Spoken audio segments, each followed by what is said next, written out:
गुरुकुलों में, गौशालाओं में, यज्ञशालाओं में, वेदशालाओं में, पाठशालाओं में सनातन धर्मी का दान जा ही नहीं रहा। केवल मठों में, मंदिर बनाने में। आज दुनिया का सबसे बड़ा मंदिर बना लिया, दुनिया का सबसे बड़ा जो है सोने का मंदिर बना लिया, चांदी का मंदिर बना लिया। इससे धर्म नहीं बचेगा, मंदिरों के बचाने से धर्म नहीं बचेगा। मर्यादा पुरुषोत्तम श्री राम कह रहे हैं, लेकिन हमको सुनाई नहीं दे रहा। मैं यदि मंदिरों में फिर से कैद रहा तो मैं फिर से उजाड़ा जाऊंगा। मुझे विद्यालयों में पढ़ाया जाए और आचरण में लाया जाए, मैं तभी काम आऊंगा, मैं तभी काम आऊंगा। आचरण में जब तक मर्यादा पुरुषोत्तम श्री राम की शिक्षा नहीं लाई जाएगी, आप सोच करके देखिए, एक समय था जब 5 गांव में एक मंदिर हुआ करता था, और आज एक समय है एक ही कॉलोनी में 5 मंदिर हैं।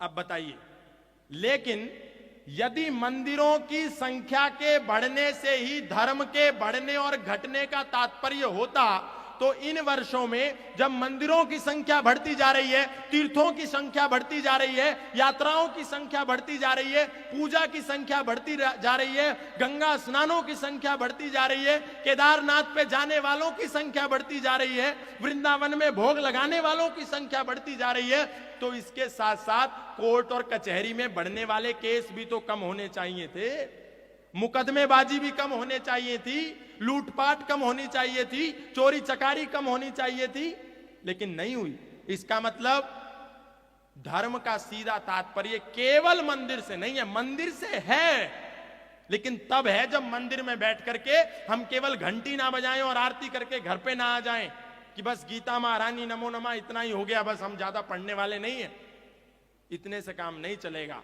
मंदिर का वास्तविक जो उद्देश्य था कि योगेश्वर भगवान श्री कृष्ण का मंदिर है तो हम वहां जाकर के भगवत गीता को पढ़ें, मर्यादा पुरुषोत्तम श्री राम का मंदिर है तो हम वहां जाकर के संगठित हो करके हम वाल्मीकि जी की रामायण को पढ़ें, यह उद्देश्य था। यह उद्देश्य नहीं था कि नवरात्रि आएगी तो हम नाचेंगे, गाएंगे फिल्मी गीतों पर और मौज मस्ती करेंगे। आज हम सनातनी ने अपने हर पर्व को नाच गाने का पर्व बना लिया।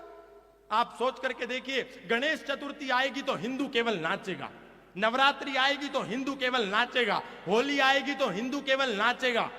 बस एक ही काम। कभी ऐसा हुआ कि नवरात्रि आई तो हमने नव दुर्गा के श्रेष्ठ चरित्र को पढ़ाओ, इतिहास को पढ़ाओ, अपनी बेटियों को पढ़ाया हो? कभी नवरात्रि आई हो तो हमने अपनी बेटियों के आत्मरक्षा का कोई शिविर लगाया हो? नहीं। केवल हिंदू एक ही बात तक सीमित रह गया, नाचो नाचो नाचो, हर पर्व में नाचो।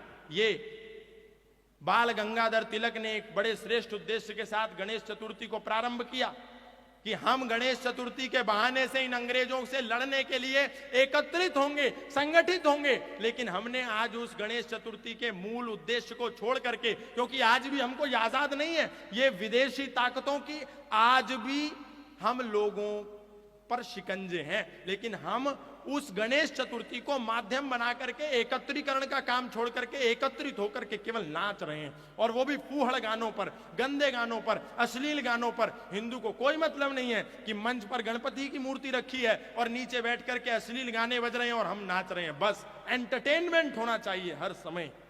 ये उद्देश्य जब तक हमारे धार्मिक पर्वों का हम बना करके रख देंगे तो भला बाहर वाला आकर के हमारा कैसे सम्मान करेगा।